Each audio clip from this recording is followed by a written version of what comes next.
वक्त की एक बड़ी खबर जनगणना से जुड़ी हुई आ रही है, जिसकी अधिसूचना जारी कर दी है। 2027 तक कई लक्ष्य लेकर चल रहे हैं। 2027 तक जनगणना की बात कही जा रही है और 2 चरणों में यह जनगणना कराई जाएगी।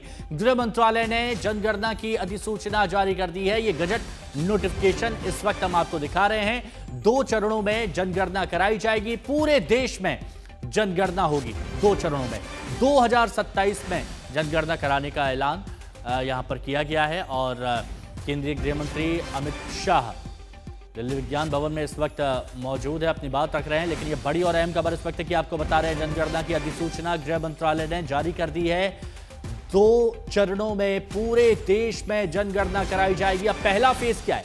पहला फेज 1 अक्टूबर 2026 लद्दाख, जम्मू कश्मीर, हिमाचल, उत्तराखंड। तो वहीं दूसरा फेज 1 मार्च 2027 जहां बाकी राज्यों में जातीय जनगणना कराई जाएगी, जिसको लेकर बहुत चर्चा हुई, बहुत सियासत भी हुई। अब 2 चरणों में जातीय जनगणना पर यह बड़ी खबर आपको बता रहे। एक बार फिर आपको बता दें, जो पहला फेज होगा जहां पर जातीय जनगणना होगी वो लद्दाख, जम्मू कश्मीर, हिमाचल, उत्तराखंड, और दूसरा फेज बाकी राज्यों में। जितेंद्र बहादुर हमारे सहयोगी हमारे साथ जुड़ चुके हैं। जितेंद्र, क्या डिटेल खबर है इस जातीय जनगणना से जुड़ी हुई?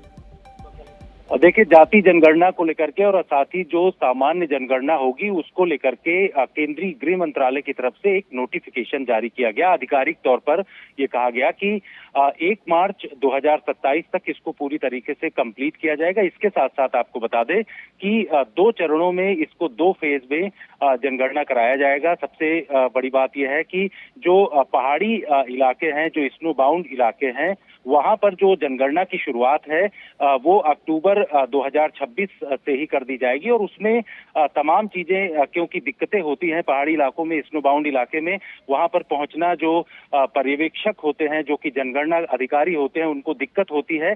इस वजह से उसका समय जो है पहले से ही कर दिया गया। और इसके साथ ही जो अन्य राज्य हैं उसके लिए 1 मार्च 2027 का समय तय किया गया है 12 बजे रात तक। और उसमें तमाम जो आंकड़े जो हैं वो पर्यवेक्षक और ये तमाम जो जनगणना अधिकारी हैं उसको इकट्ठा कर लेंगे और वो पूरी स्थिति को कंप्लीट किया जाएगा। इसके लिए बाकायदे केंद्रीय गृह मंत्रालय ने आज जो आधिकारिक नोटिफिकेशन जारी किया है उसमें ये भी बताया गया है कि किस तरीके से जनगणना 2 फेज में की जाएगी। सबसे बड़ी बात यह है कि कल ही केंद्रीय गृह मंत्री अमित शाह ने गृह सचिव के साथ बैठक किया था। साथ ही जो जनगणना आयुक्त हैं मृत्युंजय नारायण, उनके साथ ये बैठक किया था। और उसके बाद ये गजट नोटिफिकेशन भारत सरकार की तरफ से जारी किया गया है, जिसमें सेंसस के बारे में जो सामान्य जनगणना वो भी होगी। इसके साथ साथ जो जाति जनगणना है उसको भी इसमें इस बार शामिल किया गया है। और इसमें जो 2 स्टेप अपनाए जाएंगे, उसमें जो पहला चरण होगा उसमें जनगणना के दौरान लोगों के बारे में जानकारी लिया जाएगा। उनके पास किस तरीके से कौन कौन से घर हैं, किस तरीके से उनके पास संपत्तियों का